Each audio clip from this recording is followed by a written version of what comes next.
Hi students, welcome to Sunil's tutorial. This is Sunil here. Let's start with another sum of working capital. We are going to start with question number 7 on page 287. Let us read the sum, people.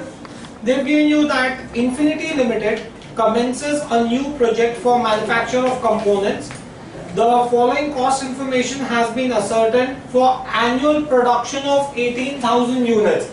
Guys, let us see this. Annual production is 18,000 units. This is 18,000 units per annum. If it is 18,000 units per annum, I need to convert this into per month. To convert it into per month, I should divide this by 12. So if I divide this by 12, this will be 1500 units per month. Fine, do we get this thing clear? Now let's move on ahead. They've given you the cost structure as follows. Cost structure is as follows. Material is given to you as 60 rupees per unit. Labor is given to you as 20 rupees per unit. Here, overheads has been classified into 4 types. They've given you 4 different overheads. They've given you variable, manufacturing, fixed, manufacturing. They've also given you variable, administrative and fixed administrative. These are the 4 overheads they've given you. Their cost per unit is given to you as 6, 4, 2 and 4. Once I have the cost per unit, I can find out the per month cost. How do I get the per month cost? Guys, it's very simple. CPU multiplied by per month units will give you the per month cost. CPU multiplied by the per month units will give you the per month cost. So this is going to be 15 6 are 90, so this will be 90,000. This is going to be 15 2s are 30, 30,000. 15 6 are 9,000, 6,000, 3,000 and 6,000. Once our basic working note is ready, now we can start with the sum. Let's read the adjustment.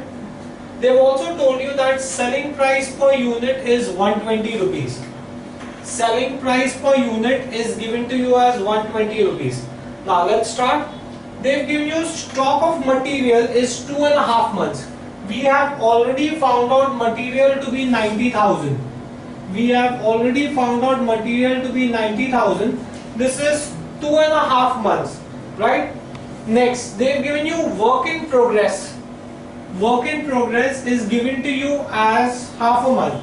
Now, one thing you have to understand, people, is that when multiple overheads are given to you, A, you have to only consider the manufacturing overheads.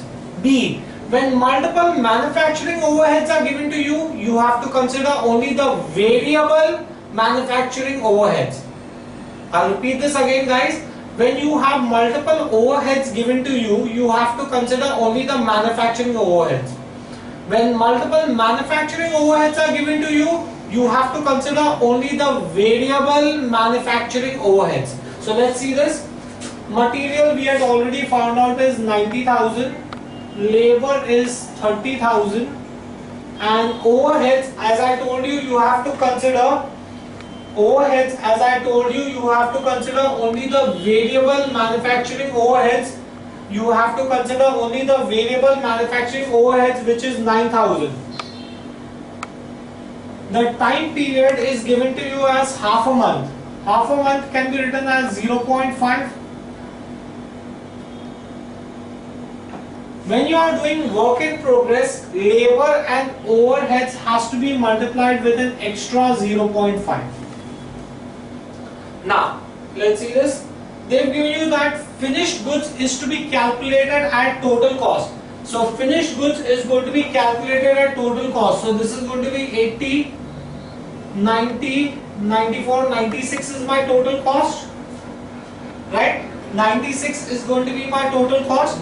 So, finished goods, this is 96 and let's just calculate here. This is 120, 129, 135, 138, 144. Someone please cross check. Is this 144? Right? This is 144. Now they've given you, we found out the total cost to be 144. They've given you that finished goods at total cost. So total cost you found out is 1,44,000. Time period not given, you will take it as 1 month. So your finished goods is going to be 1,44,000. Next, debtors they are saying is 1.5 months of average sales. Guys, we have already written the formula for debtors. Debtors is selling price per unit into total units into debtors period, which is nothing but 1.5 months divided by 12. So when you calculate this, you will get your debtors figure, right? Next, they've given you that 2,70,000. this is 2,70,000. So your debtors figure is going to be 2,70,000. Fine. Let's move on ahead. Cash balance is given to you as 25,000. Straightforward. Cash balance is given to you. Cash balance is given to you as 25,000. Cash balance is given to you as 25,000. I have written the debtors figure as 2,70,000. Next, creditors. Creditors for supply of raw material is 1 month. Raw material we know is 90,000 into 1. So this is going to be 90,000. Next, creditors for direct labor is half a month. That means they have given you that time lag for labor is half a month. We have already calculated labor to be 30,000 for half a month. So this is going to be 15,000. Next, creditors for other expenses is 1 month, right? So when they say other expenses, you will have to take all the overheads. That is, you will have to take variable, manufacturing, fixed, manufacturing, variable, administrative, and fixed administrative. We have already found out these values to be 9,000, 6,000, 3,000 and 6,000. They have stated that these are for 1 month. So this is going to be 9,000, 6,000, 3,000 and 6,000. Fine? Do you get this in clear? So now this is going to be your total deductions. Your total current liability is 1,05,000, 1,14,000, 1,20,000, 1,23,000, 1,29,000.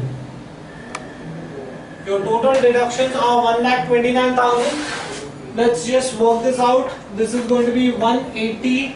This is going to be 225.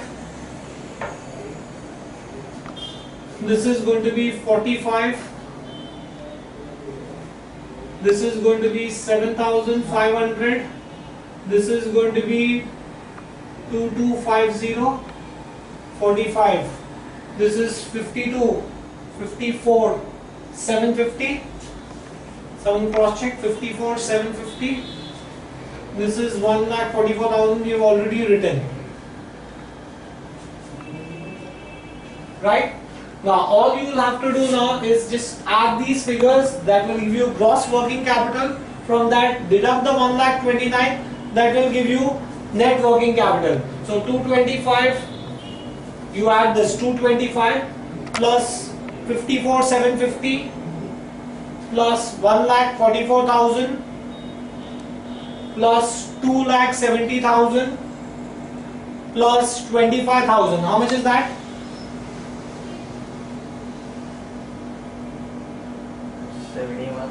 7,18,750. 7,18,750. Right? From that subtract 1,29,000. 5,89,750. That is your answer. That finishes the sum. Thank you very much.